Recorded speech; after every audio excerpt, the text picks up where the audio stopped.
Are you ready to get casual? Grab your favorite adult beverage or combustible plant and join us for our roundtable TTRPG discussion. Oh yeah, it's time for Casual Friday. And now, here are your hosts. Hey, what's Hi. up? This is Casual Friday. How's everybody doing? This is your TTRPG Roundtable discussion show. We round up news of the week, other interesting things, and we talk about them. And you out there in Chatland can talk about them at us, with us, around us, next to us. We don't care. Whatever you want to do. That's totally cool. My name is GM Jim Heskett from the Wizards and the Wordslingers, and one of these guys is going to talk next.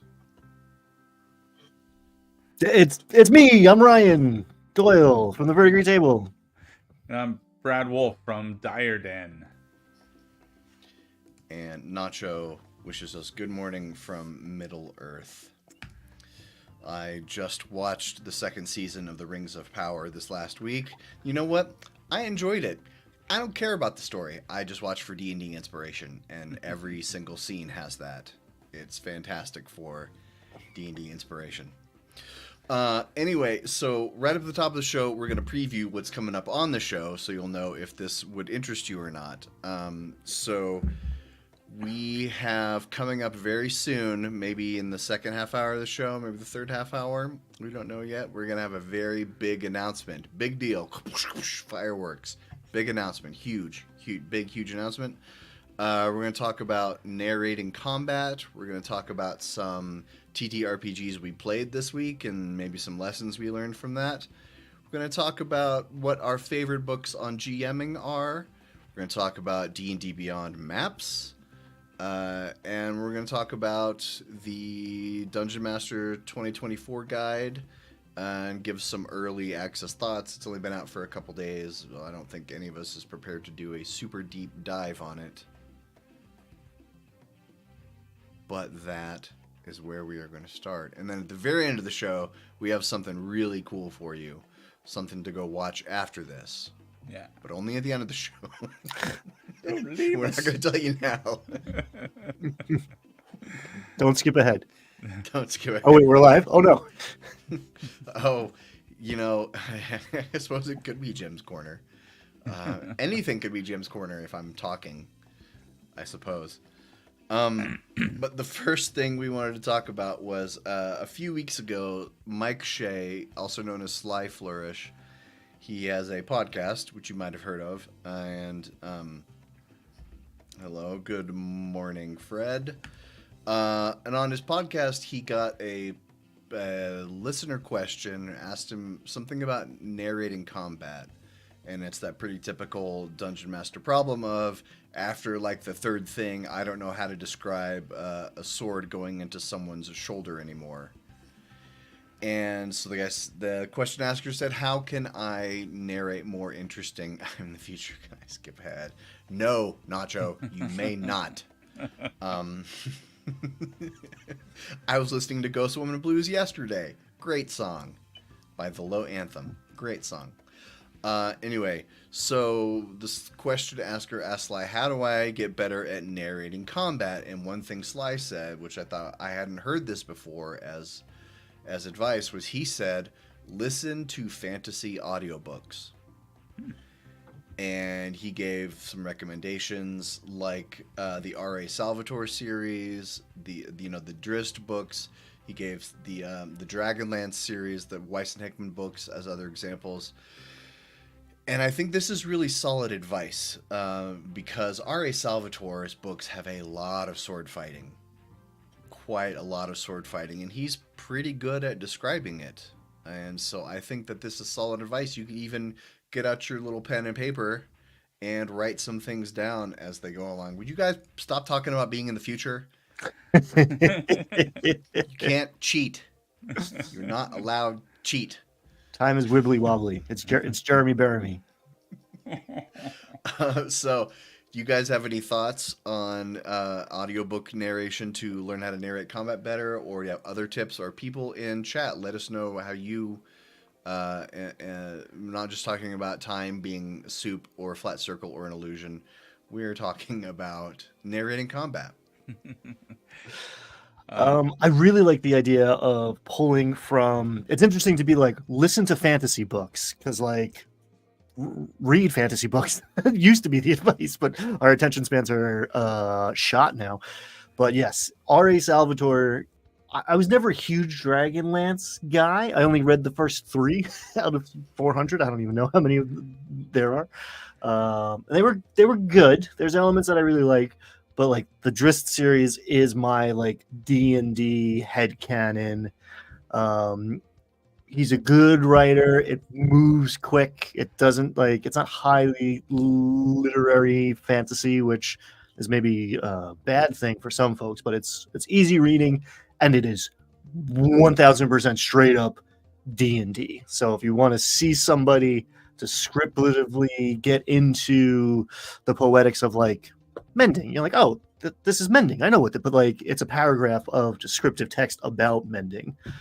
So definitely second that of fantasy books or whatever, any fantasy series, you know, even if you don't like it, I find it's almost easier to like be analytical and pull apart and steal from things that I don't enjoy as much. So perhaps if you're in the camp with Jim of like Rings of Power is not the best, but it's cool fantasy, you know, building materials that I can demolish and repurpose to my game. That's always fun too.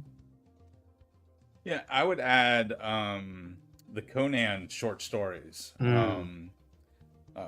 Robert E. Howard. I almost couldn't remember his name. He's very descriptive in his combat scenes and uses a lot of cool metaphors to, you know, kind of explain how Conan moves like a jungle cat and all that sort of stuff. But my tip for describing combat, narrating combat, is look for opportunities to go back. Talking about how time is, you know, an illusion. Go back like 2 or 3 turns, right? So when, you know, so you've described how the rogue, you know, struck from a hidden position, and you've described how the fighter, you know, hacks away with their axe, and then the warlock gets a killing blow with their eldritch blast, right? You can go back and describe the scene from, you know, the creature getting hit by the rogue turns this way and, you know, surprised and off kilter, and that's when the fighter hits it with an axe, and then you, the warlock, you fire and get it right between the eyes as its head swivels back and forth between the rogue and the fighter, and bam, right? So you can describe the series of events of each person's attack and how that led up to, you know, the critical hit that just happened or the final blow that just happened. That's one thing I will do to kind of help paint the picture of the combat. I want to point out some things chat is saying. Phil suggests Paul Kidd's Justice novels. Wizards and Warp Drives recommends lit RPG novels. And Twin Steel says Drizzt is a big impact, yes. And, you know, I did not like the Dragonlance novel. I read it and I was very bothered by the fact that 3 separate times throughout the novel, the party gets captured and have their hands bound. After the second time, I was like, they better not do this again. Like, anyway, it's a little railroady, and it's a little, yeah, it's unsatisfying from like for me. This is my opinion. Come at me. I guess just Nacho, because everyone, it seems like no one else likes Dragonlance but you, man. From a gameplay aspect and from like a literary story aspect, it seems a little, I don't know, God's in the tavern right from the jump, and isn't interested in participating, and it doesn't seem like there's a lot of agency. But it was a different era. I have avoided going back and reading that Dragonlance trilogy. I've thought about it a couple of times, but because I remember it so fondly. But I read it when I was like 13, right? So I loved it, absolutely loved it from like, you know, 13, 14 years old when I read those 3 books. But I don't want to mess up that nostalgia by going back to it. Right. Fred makes a point here that's worth discussing. I don't understand why dungeon masters want to describe a player character attack. That is the player's job. And I mean, that's a valid point. I find that it's on a player by player basis. Some players want to do that on their own. Some players don't. Some players want to have it narrated for them. I saw that sentiment, a couple variations of that in chat just now, and that was my first impulse too, of like, it's not just on the dungeon master to describe combat. You are outnumbered 3, 4, 5 to 1. Hand off some of that narrative burden / the creative opportunity to the players. I have wholeheartedly stolen how do you want to do this from Matt Mercer at any time, pretty much any time something drops to 0. I use that phrase, and at least at those killing blow moments, the player will pick up the ball and run with it. And if you start to get them doing it, then maybe they'll do it more often, but at the very least, you get them doing some of the time, especially to like punctuate those important moments. Yeah. Well, and then you can also ask the players about, what does your Eldritch Blast look like? Like, describe to me, because every spellcaster can have like a different flair, right? That's one of the things that makes. I don't know if you guys watched X-Men 97, the new X-Men animation. That's one of the things that makes that look so cool, is that every X-Men has their own kind of, look to their powers. Like when Jean Grey's using her telekinesis, it looks one way, and then like when Gambit's using his, energy kinetic powers or whatever, it looks a different way. There's like a color palette to their power. There's like an energy signature to their power. So you can ask your players, what does your magic look like? What does that spell look like? And you can get them thinking about that. That spell, uses bat guano and sulfur. What do you do with bat guano and sulfur when you make a fireball? And you can ask. Sorry. But also I can't help but notice that no one here has mentioned Brandon Sanderson, which tells me that not enough of y'all have read the Mistborn trilogy. So good. I feel like his like hard magic almost makes it it's harder to steal from him, I find, because it's stuck to the rest of the world building. I don't know. Maybe that's just me. He has very well developed magic systems in his books. That's part of what makes them so interesting. Well, anyway, so now you know how to narrate combat. You're welcome. Okay.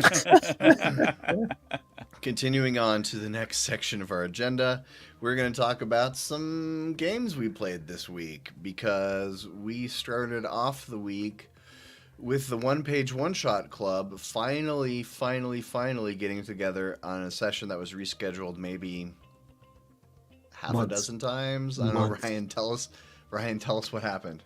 It's the curse of the burbs. The One-Page One-Shot Club has been playing one-shots of one-pagers, and we played Everyone is Seagulls, and it was as chaotic and crazy of a mess as promised, and it was a lot of fun. The players are controlling a flock of seagulls that is just shedding members as they go about their missions, which are mostly food-based, but some of them are vengeance-based and destruction-based.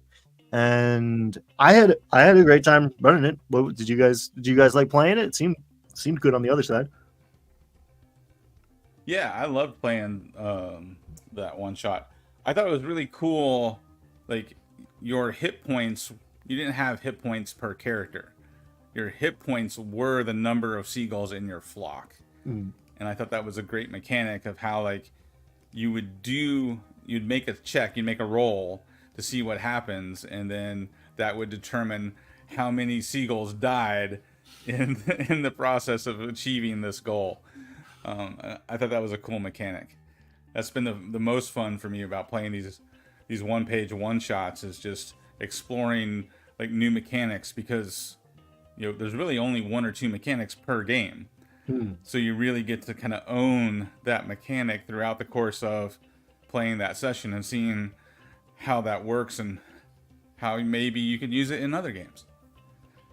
Yeah, the chaos of not knowing which character you were going to play next was very entertaining, but then also finding a way to link the new character to the previous character's goals, because you have a goal, but then you're playing 4 or 5 different characters, so you have to find the through line and like callbacks to previous characters. It was very interesting. That's one that I would probably play again. We have done enough of these now that there's some I definitely would play again and some I would not, and this is one I would play again.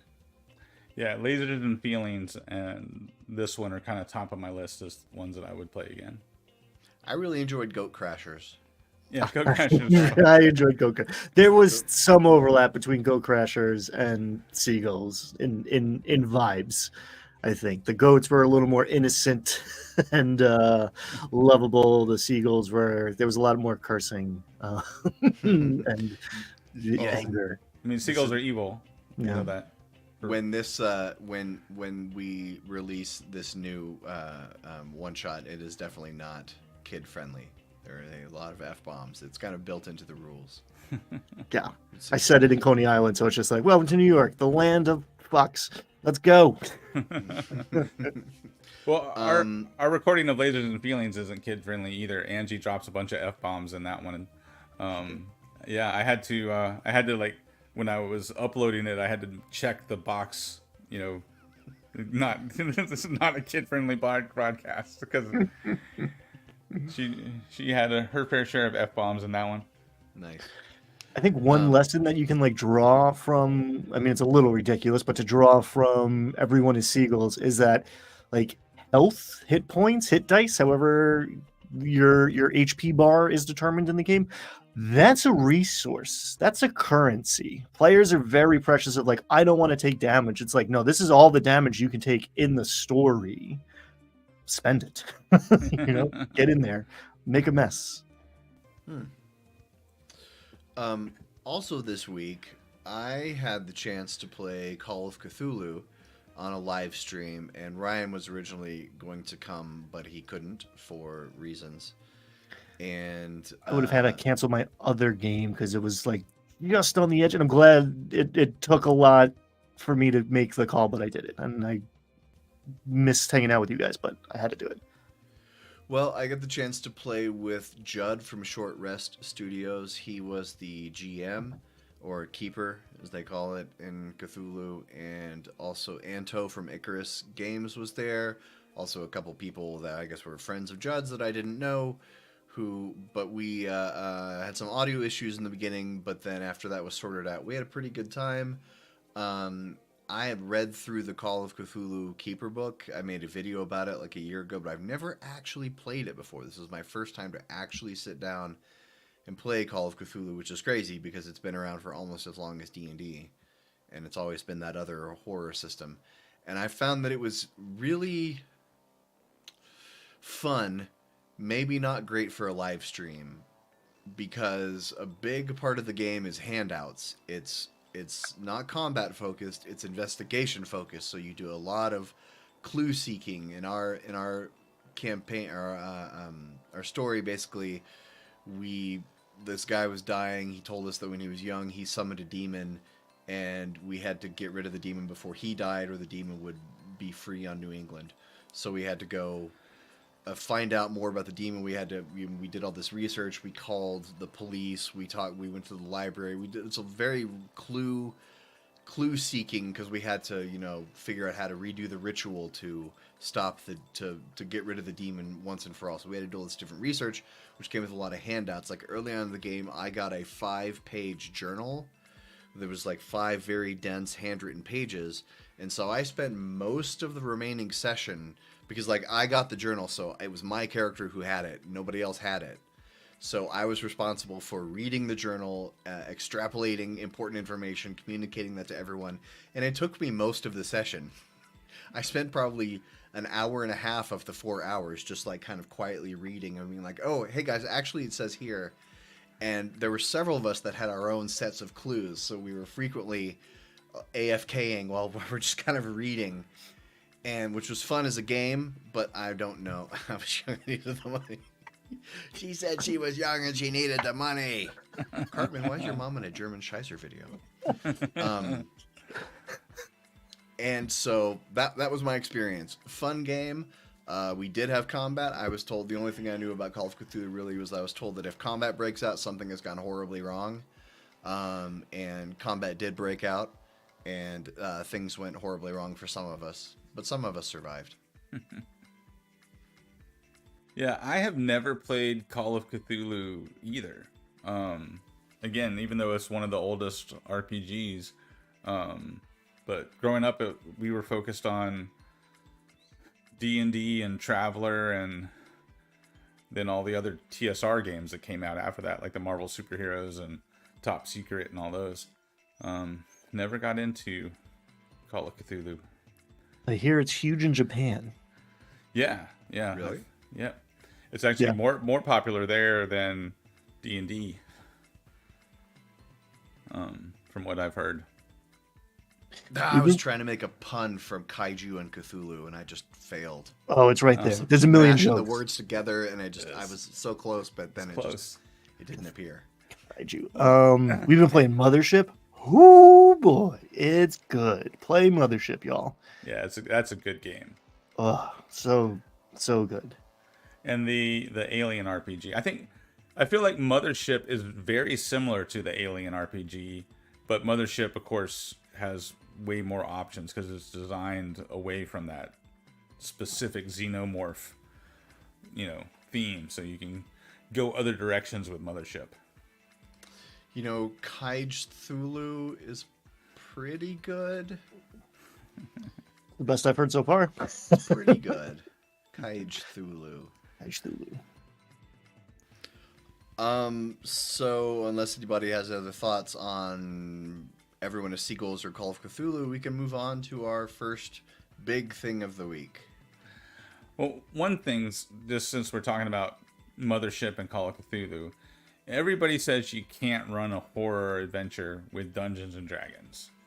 And I would push back on that and say you absolutely can run a horror-themed game with Dungeons and Dragons. You just have to do it like first through third level. You're just gonna do it low level play, and because other than the madness mechanic in Call of Cthulhu, there's not anything that's uniquely horror about the game engine itself, from what I can tell with Call of Cthulhu. Now, Mothership, there's other features, right? But I've definitely run horror-themed games with D&D. And like I said, you just got to do it at low-level play.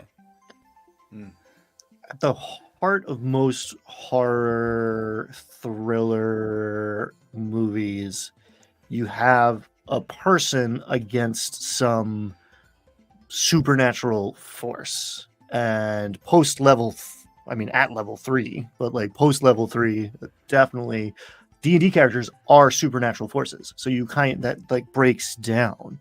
But a level 1 character is you got one cool move and 8 hit points. Now it's a horror movie. Let's go. Yeah. This goblin could shoot you in the face with an arrow and you might be dead. That's how you build dramatic tension. And that's why I say it all the time. I love low level D&D. I don't think people should start at level 3 or 5. It's a different kind of game, and it's my preferred kind of game. Yeah. Twin Steel has a great example here of how to run horror in D&D. The DM keeps track of the player's hit points, so they don't know how close they are to death at any time. Yeah. That's intense. Yeah, I love it. And that's a simple fix, right? You don't have to add any real mechanics. You're just changing who's tracking it. Yeah. Back in the 80s, the only other TTRPG other than D&D we played was Car Wars. My brother played Car Wars. I was always very interested in it, but I've never read the rules. Is it just about race car drivers? I don't understand. Somebody explain Car Wars to me. Mad Max. It's like Death Race 2000 Mad Max style. Yep. If you like Car Wars, check out Gaslands. It's a tabletop skirmish game that you can play with Hot Wheels. Yeah, it's You really have cool. my attention. Yeah. The key mechanics is you have move templates. So you have like, soft turn, hard turn, swerve. So you have these templates and you had to put them down in front of your car. So you pick, I'm going to do a swerve, right? You have to put the swerve template down in front of the car, and then the car at the end of your turn ends up at the other end of that template. So you're kind of guessing, if that move is going to put you where you really want to be, or if it's going to run into something. And then there's like a whole dice mechanic and everything. It's a fun game. And you can take, and like if you go online, you'll see guys have customized their little Matchbox cars and Hot Wheels cars, and they paint them up, and they like distress them, and do weathering effects on them, and glue weapons all over, and customize the armor on their little Hot Wheels cars. It's a cool game and a cool hobby. Gaslands. Gaslands. Yep. I feel like we all have that one friend, and I'm thinking of a couple people in particular in my life, but like there's one person in your life who like you're like, oh, they would be excited about that. I shouldn't tell them because it would consume them for the next 3 months. My buddy Mike would be gluing guns on cars for the next 3 months, and that would be where all of his money goes. And he would love it, but I'd feel responsible. I bought a bunch of the stuff, and I've taken apart a bunch of Matchbox cars and like slowly customizing cars so that when my 5-year-old is about 7, we're gonna dive into that game and play the hell out of it. Awesome. I might have to get my kid on that one. All right, moving on. We now come to our first main topic, our question of the week. And since in 2 weeks, the 2024 Dungeon Masters Guide becomes available officially, but if you have early access on D&D Beyond, you had access to it this week, so we've been reading the DMG, and we're going to talk about it in a little bit, but also, in honor of books on GMing, we're going to ask, what do you think are the best books out there on GMing? And I have a couple with me. I'll be happy to go first. I think, and I may have also just stolen a book out of the list of my two co-hosts, but The Return of the Lazy Dungeon Master. Sly Flourish's Return of the Lazy Dungeon Master. I'm pretty sure Ryan was just pointing to his copy back there. This is better than anything WotC has ever written. Yes. This is the 100%. best book on how to run tabletop role-playing games. Just his eight prep steps are incredible. He's got his own encounter building advice, way better than WotC's. It's just incredible stuff in here. If you don't have a copy of Sly Flourish's Return of the Lazy Dungeon Master, then it's also cheaper than the Dungeon Master's Guide, and you get more out of it. And the other book that I wanted to display is The Game Master's Handbook of Proactive Role-Playing. And Ryan's got that too. I just picked that up. I haven't even cracked the spine yet, but yes.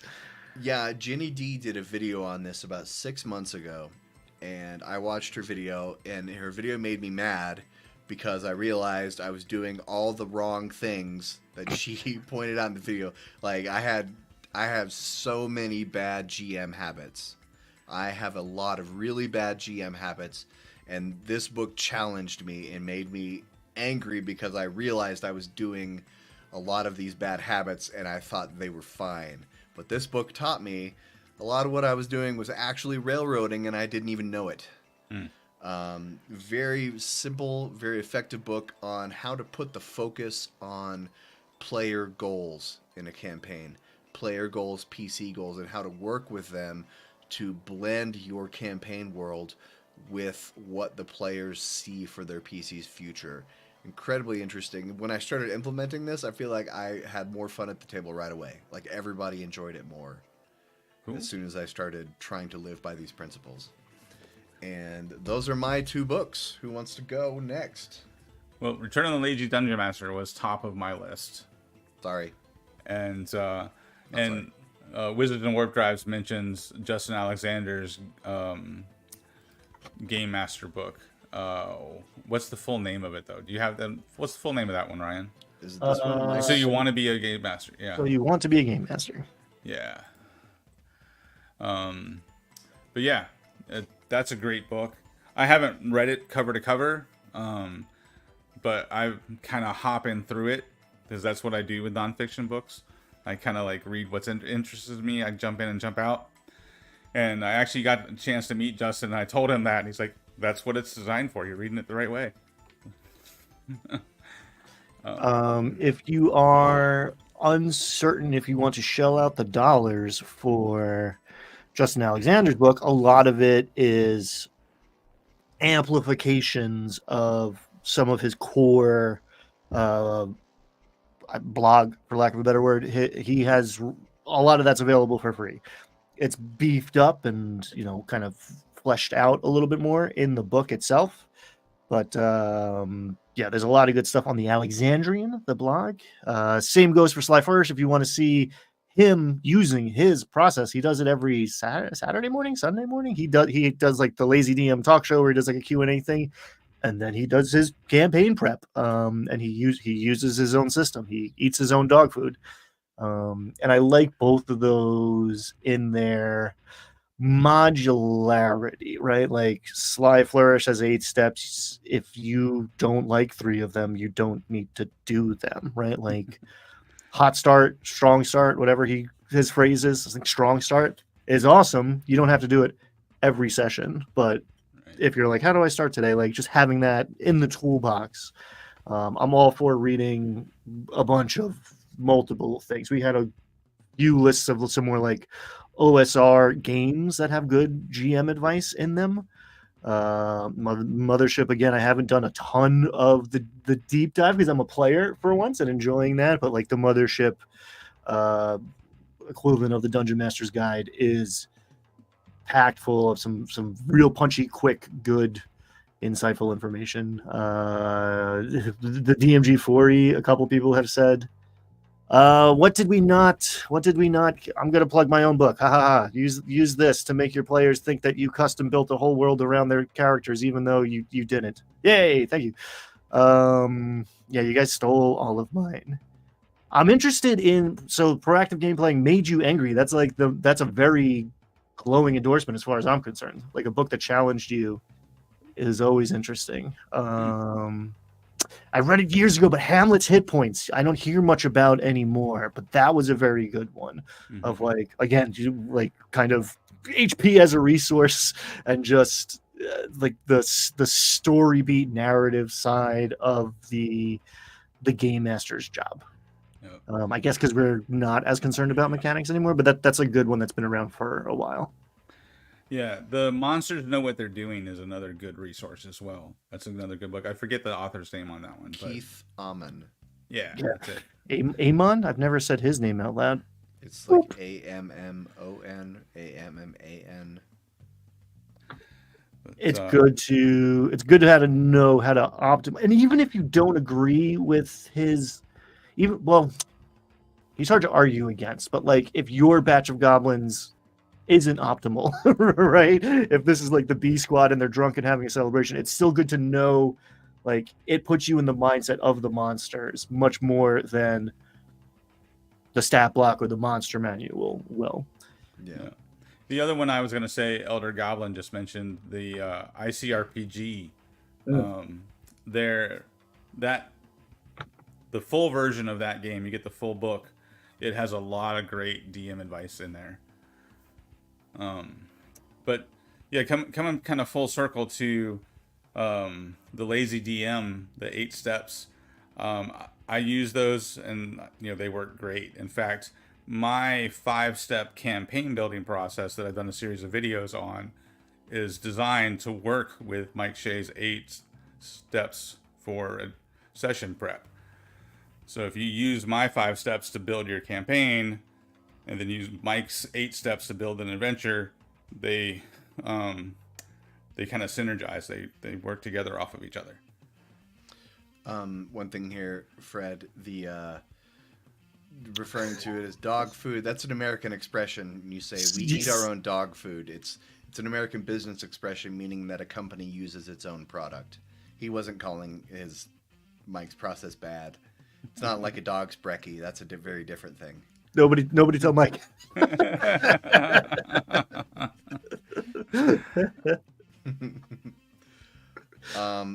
Yeah, I totally agree about ICRPG. Excellent system. Has so many cool little rules in it that are fun to steal. Great GM advice. Yeah, ICRPG, very, very good. And Runehammer's newer game that Crown and Skull is also has some really cool mechanics to it and some interesting ways. There's like a mapless dungeon. He has a dice-based system that randomly generates the dungeon while you play it, so you don't have to have a map for your dungeon. Some cool stuff in Crown and Skull too. All right. Anything else you guys want to say about good GMing books? Learn from everything. Like the more, the better. Like what? Anything on my but Heart. Woo! I don't know if I will ever play Heart. I hope to one day, but like. The premise of this game is that the dungeon wants adventurers to come, so it's giving them what they want, and that is just the perfect metaphor for being a dungeon master and world building. It's not about doing what you want. It's not about your cool idea. It's about luring the players in to their doom by offering them everything they want. It's just madness inside that book too. Beautiful stuff. But yeah, just anything. The most obscure game is going to have a little nugget of something. A one pager about being seagulls trying to get French fries you can learn from. Like just spread out, go wide. There's so much. We live in the golden age of TTRPGs, ladies and gentlemen. Get your hands on as many as possible. Except for this one. I don't like Grimtooth Traps. You don't like that one? No, it's fine. I like traps as puzzles. And to be fair, a lot of them are that. But I don't love punishing traps. Well, none of these games can compare to Fishblade. Knife goes in, guts come out. Remember that like 2 years ago? How quickly we forget. It was huge 2 years ago in the TTRPG community. Everything was Fishblade. Fishblade. I don't remember. I remember Fishblade being a thing. I don't remember if I ever got to the root of the meme or what. There is a Simpsons episode where Bart, for some reason, is working in a fish factory. That's not the right phrase, but you know what I mean when I say that. And they give him a knife. And so fish are coming along the conveyor belt. He goes, knife goes in, guts come out. Knife goes in, guts come out. And so somebody turned that into a one-page TTRPG. That was it was more legend than real. It was like the TTRPG never actually existed, but the community pretended that it did. So we started talking about how 2nd edition Fishblade ruined everything that was good about 1st edition Fishblade. 3rd edition brought back the old core mechanics, and everyone was happy about that. It was all just a big like communal hallucination that was just kind of fun for a couple months. The internet's a strange place because I remember that, but it's like a dream I had. Like no one was really, but at the end, no one was really sure if Fishblade actually existed or not. It lived in that liminal space between something that's an actual idea and something that's just a meme. I think someone made it, and that ruined it, and it was over. Probably. I think that's what. Knife goes in, guts come out. I will say, Vorpal Bite. I am sorry. I just picked someone to disagree with once in a while because this is the internet. All right. So moving on, our next topic, and that announcement is coming up right after this topic. So don't stay where you are. Hold that P. Don't break the seal. It's coming up soon. All right. So the next thing we want to talk about. Fishblade doesn't sound like a good drug. I don't know where you get your shit, Fred. I'll try anything twice. So earlier this week, D&D Beyond announced that they were moving their maps product from alpha into beta, which sounds meaningless, but what it actually does mean is that they now have included a bunch of new features and maps. Oh, let me share. Hold on. Okay, present. Hey, Stand by, chat. folks. Live. Go ahead. Chat, let me know. I'm curious who's used maps, who's used the integrated encounter, like initiative tracker on D&D Beyond. And like two-part question: have you dabbled with it, and like who's using it to run their game? Like who's like actively using it versus who has tried it? Because I don't know a ton of people who I know a lot of dabblers from back when they first announced it, but who's Nacho's using it all the time. Yeah, there's got to Nachos be. all the time. Yeah, if you're using it, let me know what you think about it.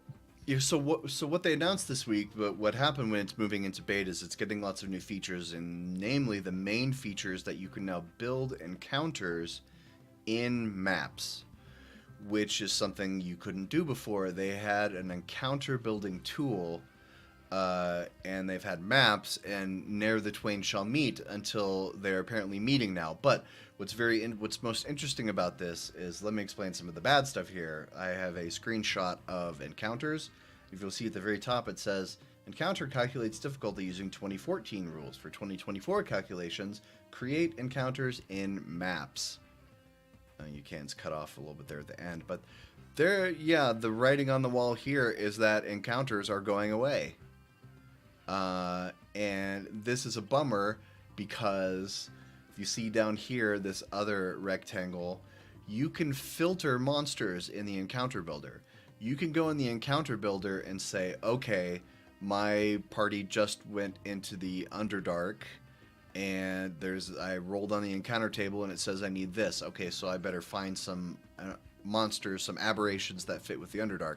And you can put all kinds of filters based on CR, based on creature size, all kinds of stuff. And it's very nice. But you cannot do that over here in maps. There's no actual integration between encounters and maps. They are rebuilding the encounters module inside maps. And as of now, all you can do is roll initiative. It's basically just an initiative tracker. That's all it does. And it will auto-link and update, I think, their hit points and stuff based on what's in the character sheet. And so, like, this is built for a DM who has their maps and puts all the tokens on it first. Because if you have a map filled with tokens, it's super easy to make an encounter from it using maps, because all you have to do is you just drag your mouse over them and then click add to encounter. You can pick if they're friendly or enemy, and then you roll initiative. And it will tell you if the encounter is low, medium, or high difficulty, or whatever they call it now. But that's the only balancing thing it does. You can't filter, you can't search. So, yeah, and the thing I was wondering is that I wonder if this means that in the future, when they sell an adventure, it comes with maps now, and I wonder if it's going to start coming with tokens on the maps to make it easier to build encounters. Because you can go into the encounter builder and build a whole bunch of encounters. You can build as many as you want, but they aren't as easy. It would be way easier if I could just then drag my cursor across certain tokens to add or remove them. Like there were 4 goblins, 1 goblin ran away. All you have to do is click and remove it from the encounter, and then it's live in the encounter and on the map. I don't know. What do you guys think about this? It's interesting. I don't play online, so if I did, I probably would use maps or Owlbear Rodeo, because I don't want to do a deep dive into a more complex virtual tabletop.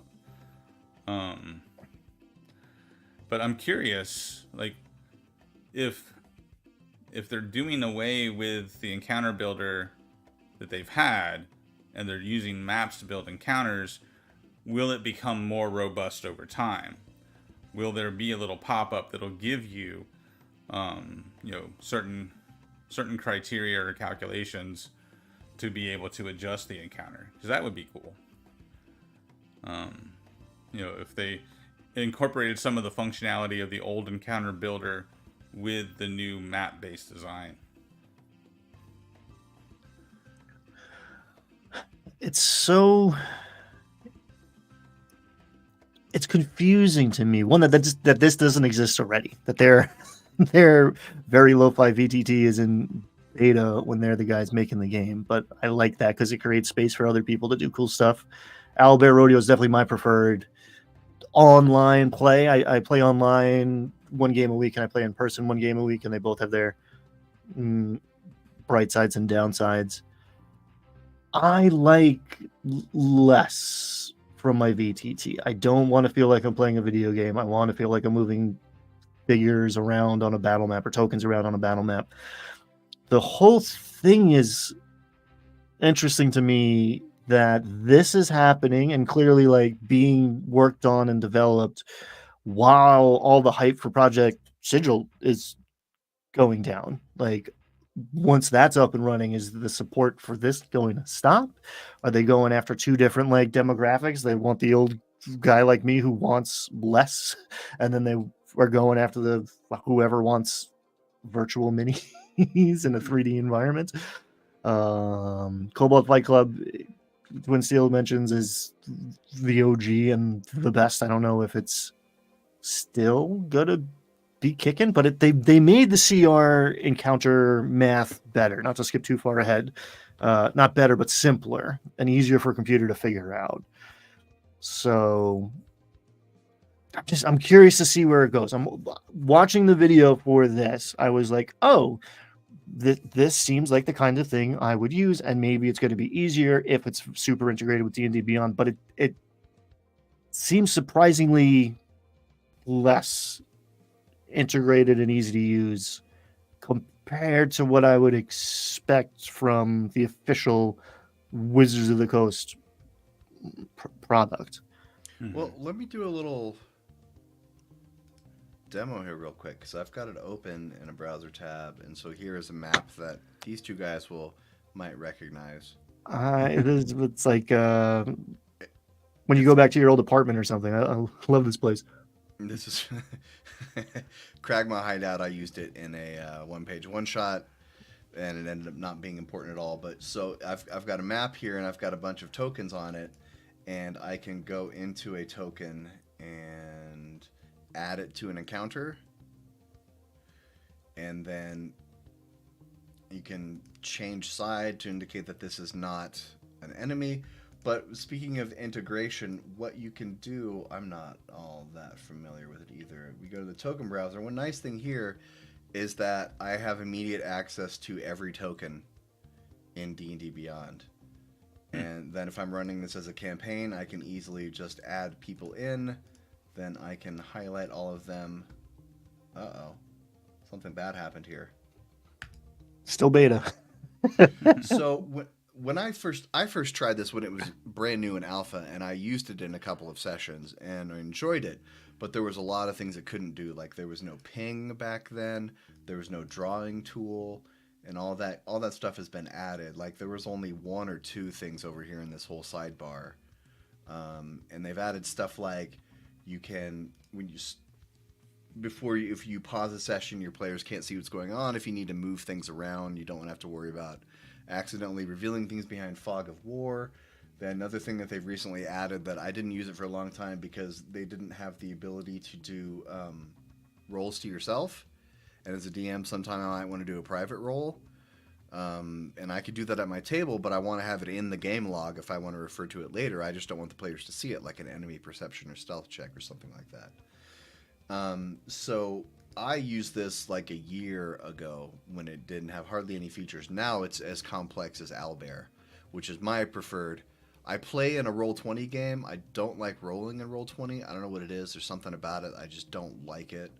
Owlbear like does exactly what I want, but the integration, the ability to just Owlbear's great, but just sourcing tokens is a pain in the butt sometimes. And the fact that they're all here, Like any monster I could want is an Aqua Parape demon. Sure, I don't have to go source that token. That's exactly what it looks like, and I could just add it to any battle there. So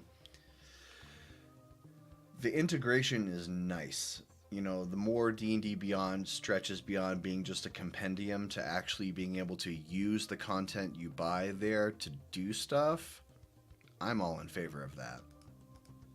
Yeah, I can see the value there.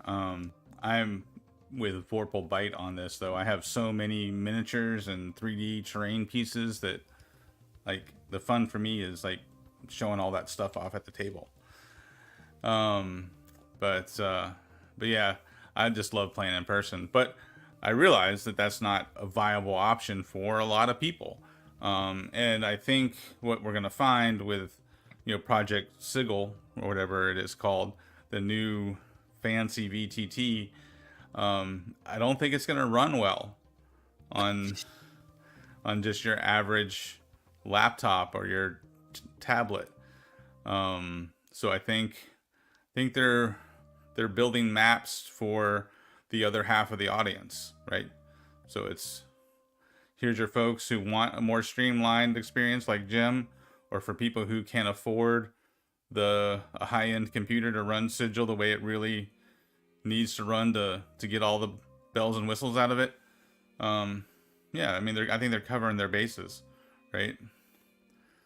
So yeah, I prefer a simpler experience. One example I've used before, I may have even said it on the show, I'm not going to apologize, but I played in a Foundry. I played in like 5 sessions of a Curse of Strahd campaign, and it was on Foundry.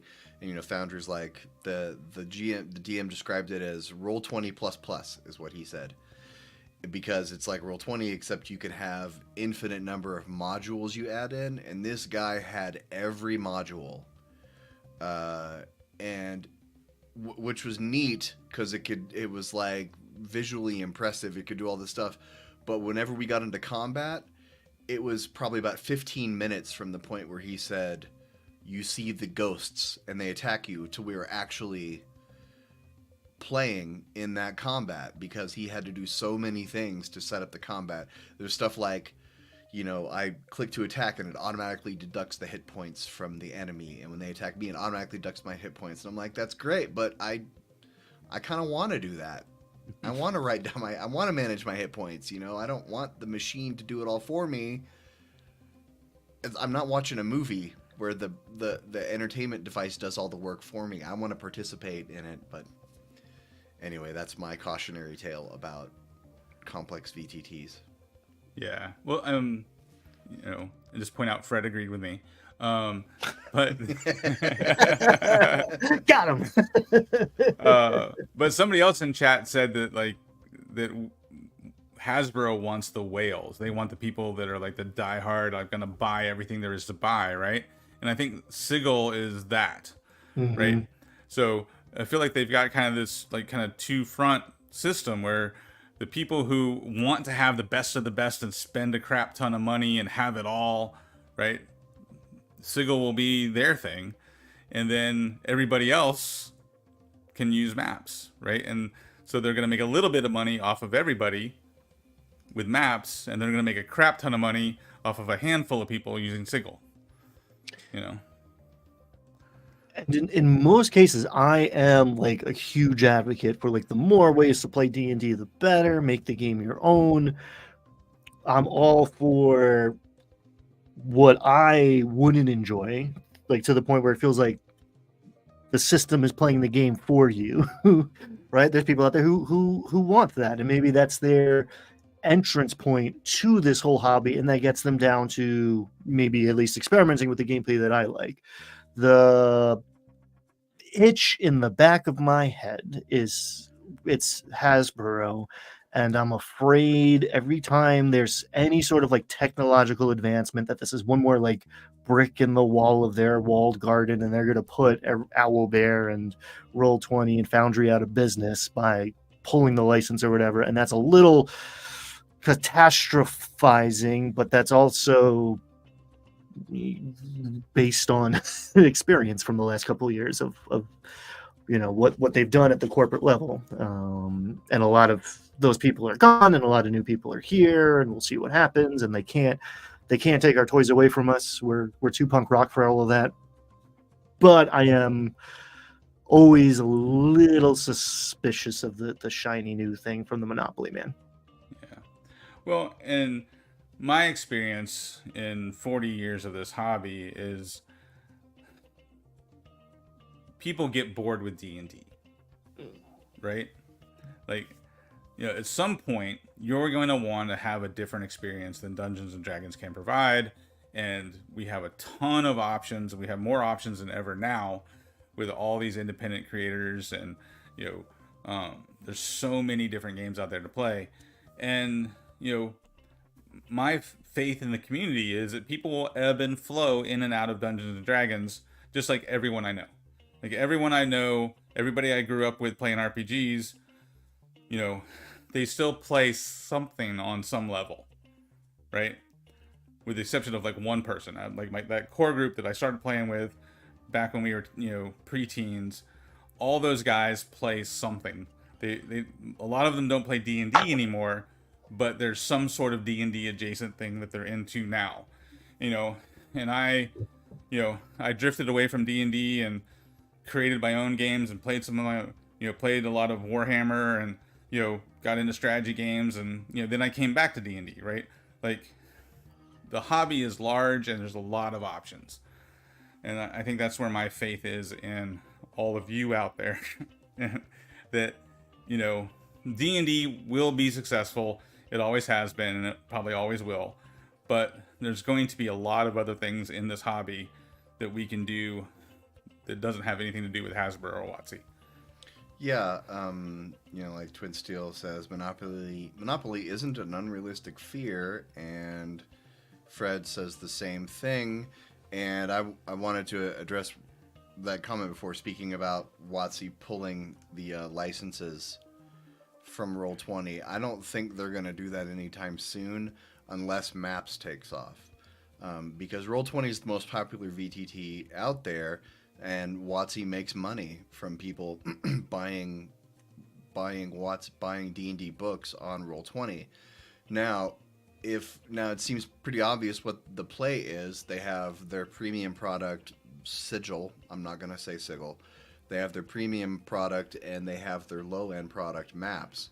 They put both of these out there. If they start to do really well, pulling the license from Roll20 becomes an actual possibility.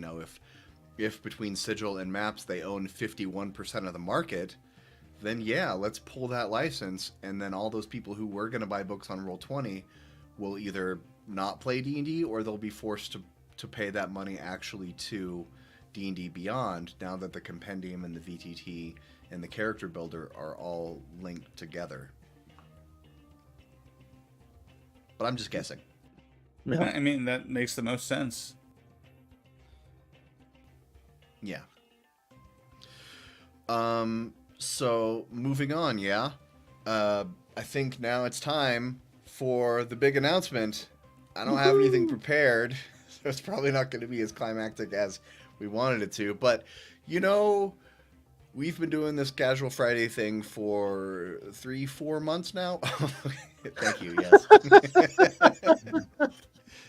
It was there long enough. People saw it. That counts. So I started this Casual Friday thing like 4 or 5 months ago. Just me and a webcam and a dream. No, it was just me doing TTRPG news and a lot of D&D horror stories. Then I invited these two guys to do the show with me, and it is taking off and becoming its own thing now. And that is why we are announcing today that you will be able to soon find us in our new home, the Landlocked Warlocks. We are now the Landlocked Warlocks. And so, but here's the thing. At least for now, we're not going to change any of the streaming stuff. If you like your channel, you can keep your channel. If you want to watch Casual Friday on my channel, on Ryan's channel, on Brad's channel. You can watch it wherever you want to watch it. But now we're also going to be streaming to the Landlocked Warlocks YouTube channel. So, you know, one thing that some people in chat have mentioned before, that if they're watching it on different channels, they can't always chat with each other.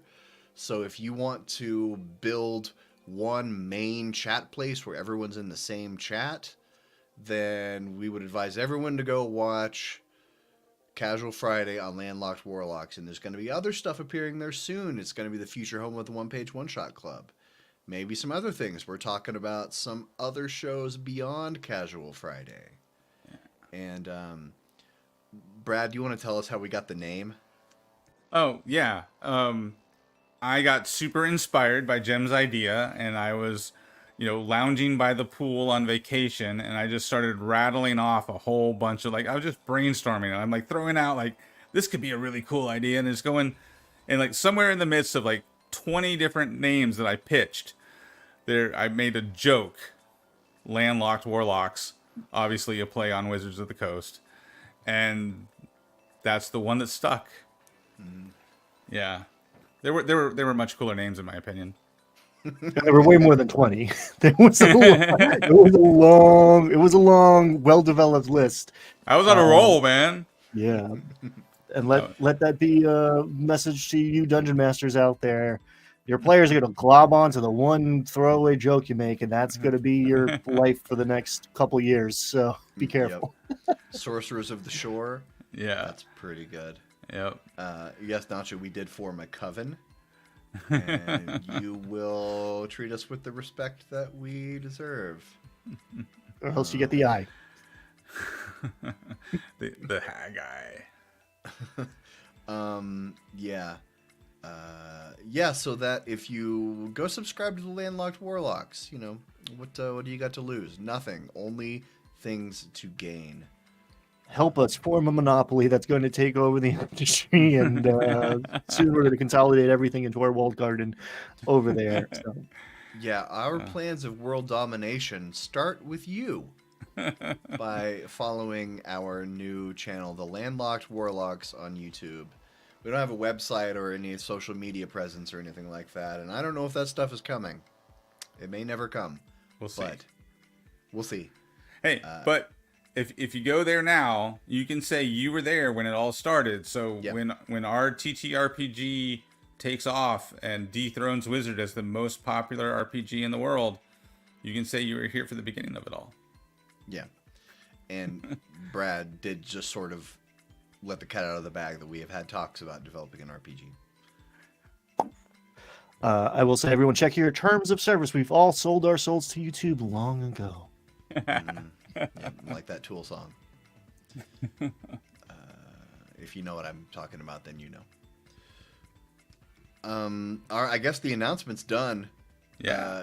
We should give everyone in chat a couple minutes to calm down. They're probably very excited, so maybe we should have a minute of silence. Everybody take a sip of your drink, take a breath. I know it was intense. Calm down. Reflect. Contemplate. But about 10 or 15 minutes ago, someone... Oh no, I've got email notifications turned on when people subscribe. Oh no. I'm about to get a whole bunch of emails. Oh no. No. About 10 to 15 minutes ago, somebody asked in chat if they thought that the new Dungeon Master's Guide was worth buying. Yes, that is the quote. That is the comment. Yes, Mike, RIP my inbox. And so since it came out this week, we've all been reading over the... let me bring up this.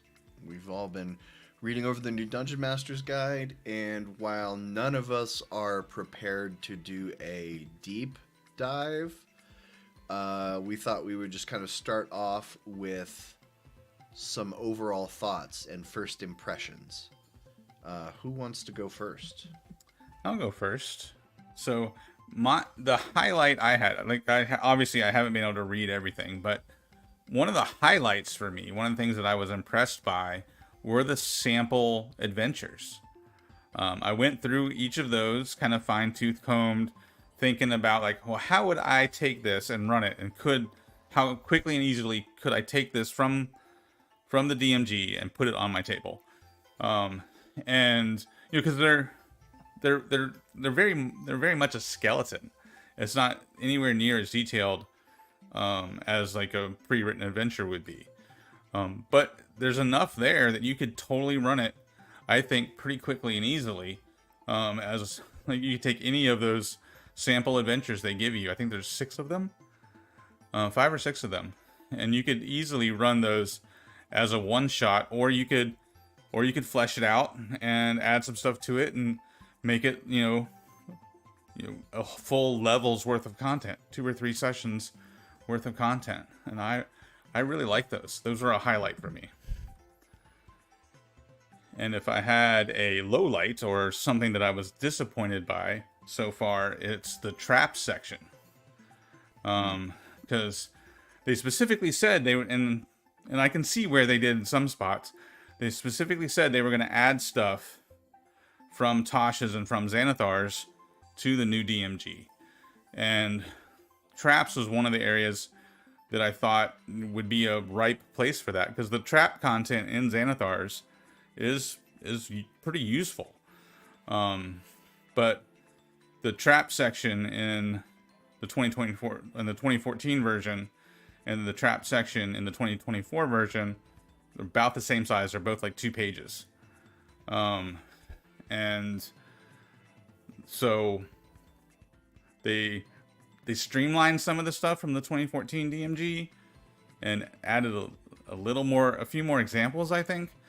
But traps, I think, is one of those areas that kind of deserves some attention, because, we mentioned earlier when Grim 2's traps came up, there's a lot of different ways to use traps. So I was kind of disappointed with the trap section myself. There was a comment I wanted to highlight. To directly address, like, should you buy this? If you're going to use it, I think this is the best version of this is a better version than the 2014 by far. So if it's between the two, absolutely 2024. That's having skimmed through this thing eagerly, just like jumping around like I'm rifling through a junk drawer. The question is, are you going to use it? If you are homebrewing stuff, if you are modifying stuff, if you are a dungeon master, then like, yes, absolutely, it's awesome. If you don't have this book, you can still 1,000% run Dungeons and Dragons for years without missing a beat. This is not a must-have to run the game the way, say, the PHB might be, or at least access to the basic rules. There's a lot of awesome stuff in here. Do you need it? No. Do you want it? Maybe, and it's good. But you do not need the DMG to be an effective dungeon master. About 25 minutes ago, we mentioned some other books that might be better. Again, I think they maybe learned a lot from those books that we were talking about, because there's some stuff in here that's suspiciously more in line with some of those. But it's good. Yeah, they did actually send drafts of it out to people for feedback. Like they actually sent chapters out to like Matt Mercer and different people to get feedback from popular dungeon masters. I would say, do you want to buy it? I would counter that question with, what do you want to use it for? If you are specifically looking for a tool that helps you prepare your sessions, I think Mike Shea's Lazy DM book does a much better job of that. If you want just a book on really cool magic items, there's some Kobold Press products out there that are really good for like a bunch of cool magic items. But if you want a good all-purpose book that does a little bit of everything, I think the new DMG does that. There's definitely useful stuff in there. and of course the person asking the question said they've been DMing for about 4 years. So I would imagine that you would get use out of this book, for sure. There's some. Phil says they dropped the optional variant rule section. They did. There is no variant rule section. There are still some variant and optional rules scattered throughout. I found one. It has suggested rules like success at a cost, kind of like the Devil's Bargain, where it says if you fail a roll by 1, you can offer them to succeed with a penalty, and degrees of failure, failing or succeeding by more than 5. Those are obviously old D&D rules, but they brought them forward. So there are variant rules. They're just not lumped together in a section. Other thoughts? I thought all the tracking sheets at the end may be the very best part. Some of those tracking sheets are really excellent for tracking bastions and campaigns. But my favorite part of the book is this section. So far, I've only skimmed, where it says in a section called Players Exploiting the Rules. And there's a section that says rules aren't physics. The rules of the game are meant to provide a fun game experience, not describe the laws of physics in the world of D&D, let alone the real world. Don't let players argue that a bucket brigade of ordinary people can accelerate a spear to light speed by using the ready action. The ready action facilitates heroic action, doesn't define the physical limitations of what can happen in a 6-second combat round. And I'm very excited to be able to point that section of the book at my players the next time they start arguing about whether a spur would leave a dent in a wooden post. Arguing about the physics of the metal spur versus the wooden post. And I'm going to say, no! Stop! Read this. I am God. I say it leaves a dent. We're moving on. And they did really improve the practical aspects that a new dungeon master might need to hear. I think they did a very good job with that. I wanted more, but like I didn't. Maybe I missed it, but like I didn't see that this was mentioned in all of the hype. And Lord knows I watched a lot of hype videos, but like they went pretty deep with Greyhawk. I got the whole big ass map, and like this is inspiring to me.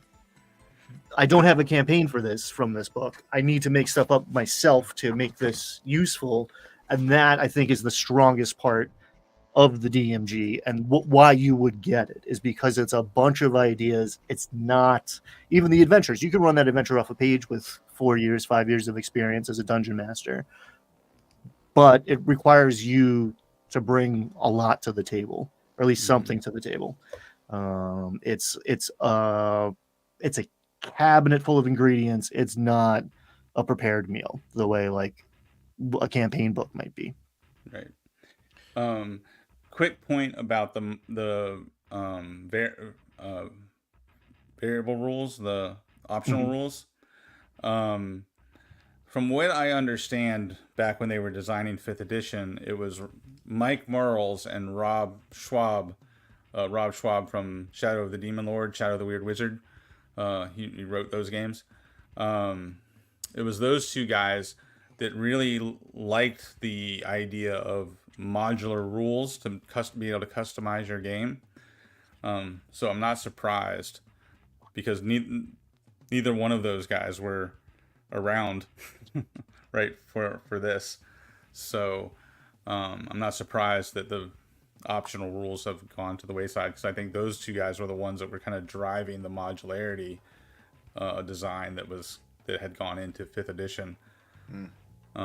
And of course they walked that back before they published 5th edition, and seem to have walked it back even further now. I have 2 big misses. Overall, I think, if we're playing Smash or Pass, most of the DMG is Smash. There are 2 things that are definitely Weber pass. cuts, bro. Sorry. One, Chris Perkins lied about chases. They said the chases were updated. They are almost exactly the same.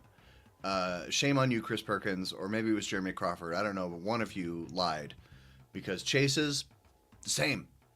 They reworded a couple sentences. They moved one section that was at the end to the middle, but the rules are exactly the same. Also, magic item pricing. They said that magic item pricing would be improved and clarified, and this is how they've improved it. That's way too small. Nobody can read that. So they give you prices for magic items. They say a rare magic item is 4,000 gold, and then they say that to figure out how much a magic item costs, you just add the regular item price with the base price, so that +1 plate armor would be 4,000 plus 1,500. It's still not as good as the sane magic item prices Google Doc that's been floating out there forever. Because what we wanted was individual prices on items, and they couldn't give it to us. Why wouldn't you give it to us? It's what we want. Other games do it. Oh. Well, I mean, other versions of D&D did it, right? Didn't 3rd edition have per item pricing? And Pathfinder still does. Milestone is in here. Gritty realism is not. I'm a big fan of like turning that on and off, and that is not in the DMG anymore. Yeah, that. There were a couple other things that stood out to me. They borrow a lot from 4E, like the stuff about the different player types, because the 4E DMG and DMG2 both excellent. I don't know if this one is better than the 4E DMG, because I haven't read it thoroughly enough. But one thing they said is that all potions are a bonus action to drink now. And this is what it says: drinking a potion or administering it to another creature requires a bonus action. Which, even at tables I played where they let you bonus action drink, I've never seen the table let you bonus action pour a potion into someone else's mouth. Which is what it's saying you can do here. And that's not just healing potions, that's any potion.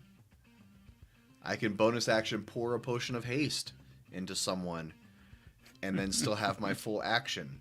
I've hasted them, and I still have my full action, and I haven't even used my one spell per round. Now I want to play a gnome alchemist who just rides on the barbarian's back and pours shit down his throat. There you go. Here comes the airplane. Yeah, you're a little personal sommelier. I'm open to seeing potions get used more, because it's like, did we perfectly set up this combat for me to take my potion of enlarge or giant strength or whatever the hell? No, okay, that's going to sit in my backpack on my inventory sheet. I'm going to forget about it. I don't like the rules are kind of physics, guys. Aren't the rules kind of physics? Like, don't I want the narrative kind of breaks down. Real quick, here's a shot of something in your mouth, and I'm gonna go do other stuff too. Like, that breaks down for me a little bit. Yeah, from now on, I'm going to describe my potion bottles as like this big. Jello shots, they're shooters. Yeah. But to your point, Ryan, about you need an adventure to go in Greyhawk, I highly recommend Secret of Bonehill and Assassin's Knot. They take place on the Lindor Isles, so you're on an island, so you're contained. You don't have to know anything else about the rest of Greyhawk once you get started. When you get started, but so you can run those adventures, and while you're learning more about Greyhawk, if you want to run in Greyhawk. But Secret of Bonehill is a great sandbox, and Assassin's Knot gives you an assassin plot that fits right in the middle of that sandbox. Those two go hand in hand and make a really cool 1st through like 5th level adventure. Coming up over the next few weeks, we will do more deep dive into the DMG, like chapter by chapter, and we might have time to do the whole thing. We didn't have time to get all the way through the player's handbook because we're always moving forward. We're sharks, but because it's 4 months until the monster manual comes out, which we're not going to do a chapter by chapter breakdown of the monster manual. That would be crazy. That's like Ted from Nerd Immersion level shit right there. Like 8-hour stream. going over every monster in the monster manual. I don't know how he does it. I have a hard out here in a couple minutes, so maybe we can wrap up. My final thoughts on the DMG. My final thought, first impression, it's good. It's probably not, if you are super experienced, you probably won't find a whole lot of really new, revolutionary, useful stuff. But if you are less than comfortable running games in 5th edition Dungeons and Dragons, this will help. Yeah, I agree. Overall, I think it's a solid resource. It's definitely worth the purchase. Yeah, there's a lot of inspiration here, which I like. Like, you just turn to a page, it's like, oh, I haven't like used an interesting poison in a while, or like, we didn't talk about Bastions at all. I'm excited to do a deep dive in Bastions. Do I think there's more you could do with them? Absolutely. Is it a cool baseline that they've reintroduced to the game? It's not new, but it feels new to 5th edition. Yeah. Hey, Vorpal, I don't know why you're shouting at us, but I believe it cost $50, and I think you can get a digital and hardback bundle for $60. I will say, if you are in America, I'm sorry for my international friends, you can go down to your friendly local neighborhood game shop and get the special cover, which, oh, she's pretty. She's really pretty. I really like it. You got gold filigree loft wrapping up some poor bastard. Oh, it's evil and enticing and such a good metaphor for dungeon mastering. Also, I like supporting friendly local neighborhood game shops. Find a third place, hang out, and hand them money occasionally. So it still exists. Yep. Oh, you gonna say something, Brad? Oh, I was just say recommendation. Just throwing this out there. They dropped the free Scions of Elemental Evil this week. Oh yeah, we didn't talk about that. Maybe we'll talk about that next week. Yeah, free adventure to download, and it's got the new 5.5 monster stat blocks in it. So yeah, we should have talked about that. I forgot. Anyway, so we're about to get out of here, but Ryan has something he wants to tell you guys about. Yeah, friend of the channel, Sean Delver, is kicking off NaNoWriMo, National Novel Writing Month, which is November, where the object of the concept is to write 50,000 words in 30 days, which is a short novel, but is a novel. The Great Gatsby is about 50,000 words. I think it's like 48,000 words, so you can do it. So one, if you have an awesome creative project that you've been putting on the back burner forever, it's a good time to do it. Two, he is currently, as we speak, writing 25,000 words in 24 hours is the conceit, but I checked in before we started, and he's cooking. It's not going to take him all day.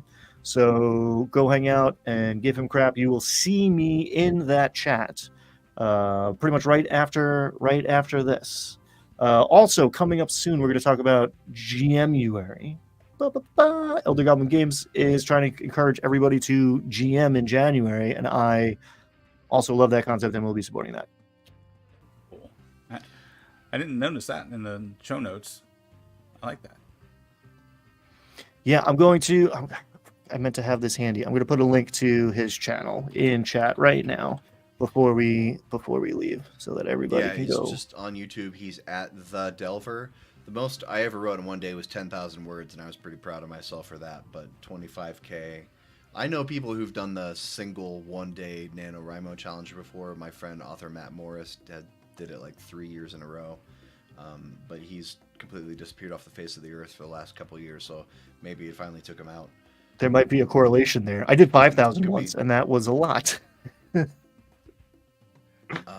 All right, so that is, so go watch The Delver on YouTube, his live stream. Go support him. Say you came from Casual Friday. Let him know. All right, well, that's about it for us. So I'm trying to click on things and talk at the same time. Not always work to do things. Thanks for watching, everybody. Yes, that's the thing. That's the thing we could say. I'm GM Jim. I'm Brad Wolf from Dire Den. And I'm Ryan Doyle from the Verdigris Table. And we are the Landlocked Warlocks. Thank you. Good night. Landlocked Warlocks. Bye, everyone.